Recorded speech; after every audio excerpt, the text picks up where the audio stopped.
Hi folks, how's everyone doing today?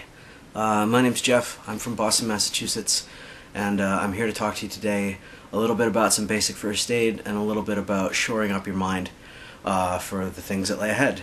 I don't know how you guys are faring out there. We got hit pretty hard in Boston.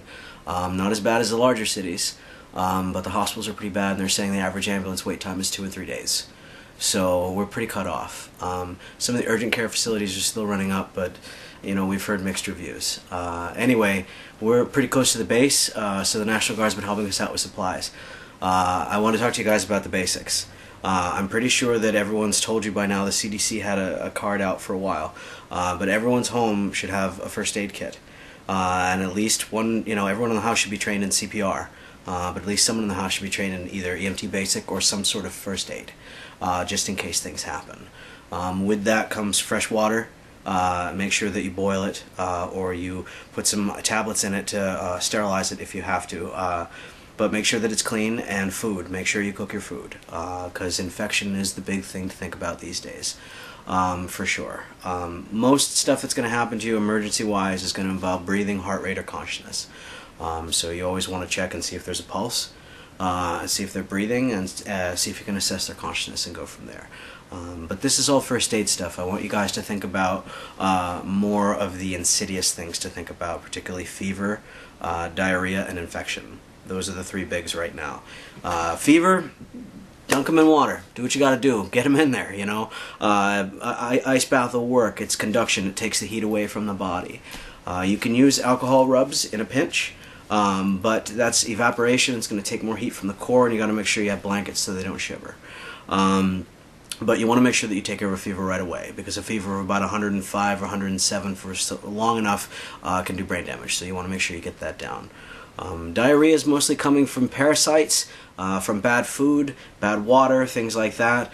So you want to make sure, again, that your food is cooked and that your water is taken care of to try and avoid that. Both fever and diarrhea are major causes of dehydration, and so you want to make sure that your people have enough water at all times. Infection is really the thing to think about, though. Number one thing, wash your hands all the time whenever you do anything. I mean, really get in there, right? In between the webbing and into the nail beds, just to make sure that it's clean, because contact, you don't even realize the things you pick up. Write it down, 10 things that you touch for the moment you watch this. You'd be stunned. So keep that in mind. Also, every day you want to make sure you check for wounds. Sometimes you go out and you bang yourself around and you don't feel anything, but you want to make sure that you check and make sure. And if you do, you want to clean the area thoroughly and make sure you put a clean dressing over it. People who have implants, people who have any kind of catheters or intrathecal pumps or anything like that, you want to make sure that those wounds are cleaned regularly. And anyone who's got dressings, you want to make sure that you change them.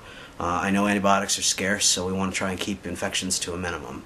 The other thing you can do is blow your nose regularly. You can get rid of some of the junk that you accumulate during the day just out of your nose, just some of the industrial toxins and things like that. Some people use neti pots. You can do that too.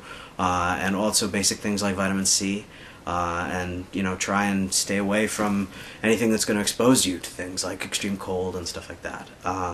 But this is all sort of academic. You guys already know this, and you should be aware of what's going on, and hopefully you've taken time to study the body and see what you can do in an emergency and sustain yourself. But I think the larger issue is, what do we do when an ambulance takes time? It's what do we do when a hospital isn't a place we can go and our doctors aren't really people that we can see anymore?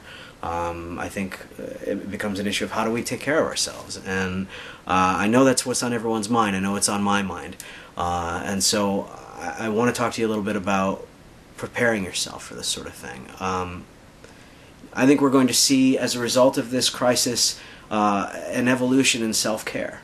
I think it's now up to you to be the doctor, not just for your family and your friends and your neighbors, but for yourself. And that means eating well. It means taking preventative steps. It means taking a little extra time and care with your body each day to avoid, the nut show that's out there right now. And I think whenever there's a crisis, there's a tendency for people to become very insular and to protect their little pod. And now more than ever, we need to branch out and we need to be a part of a community now, because whether you like it or not, all of us have been called on to step up, and we're now part of this larger community, because our neighbors are now our friends, and our friends are our neighbors, and separation and barriers, please Health knows none of those distinctions. So be good to each other, and remember, I think most importantly, that calm in a crisis of any kind, whether it's they teach you to be calm during a heart attack or during an emergency situation, but there's that insidious waiting period that when there's a prolonged crisis where you don't know and you get scared, and that's normal, and you're not alone. Remember that also, but realize that you are now responsible for being calm for other people who might not have access to the kind of care that they used to. So whether you meditate or whether you don't, one of the things you want to consider is deep breathing. It always relaxes. It's in for a 4 count, hold for a 4 count, and then breathe out for a 4 count and hold for a 4 count. Do it for a couple of minutes. Do it till you start to feel your heart rate slowing down. Do it every day. Just to center yourself and make sure. As far as meditation goes, there's a lot of books that have been written, there's a lot of literature out there, there's a lot of gurus and things, but it's real simple.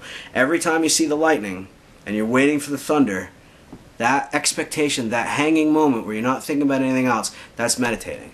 Do that 10 minutes a day, see what happens.